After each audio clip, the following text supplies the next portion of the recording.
Hello guys, welcome back for another video of Service Reset My Car. Today I'm going to show how you can reset the service indicator of a Volkswagen Passat 2007 model. I have 3 other Passats on my channel, but this is a different one. And I'm going to show you how you can reset the service indicator for yourself. Before we start, I want to mention our YouTube channel. It's Service Reset My Car. I'd appreciate it if you subscribe to our channel. Give us more support by liking our videos.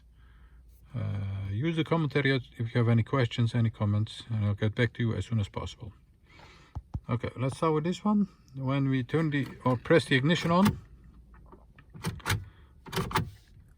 as you can see, the service indicator says service by 1200 kilometers. So within 1200 kilometers, you have to do the service. Okay, we did that, so I'm gonna get rid of that. Okay. As you can see, there are a few buttons over here. First step is to turn the ignition off or press the ignition off. Then you have to press this button over here with a wrench on it. Keep pressing that, turn the ignition on. Once you have done that, it says service now. When you see that, press the minus button over here. That's the button with the minutes on it.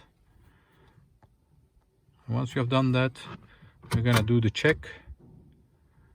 Turn the ignition on, and as you can see, the indicator for the server doesn't show up anymore.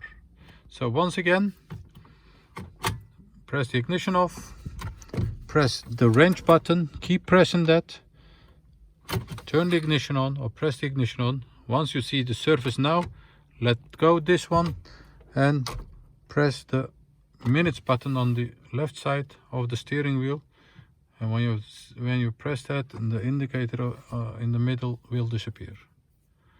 That was it for this car. Hope to see you next time with another car on another day. Stay safe, take care, see you next time, bye bye.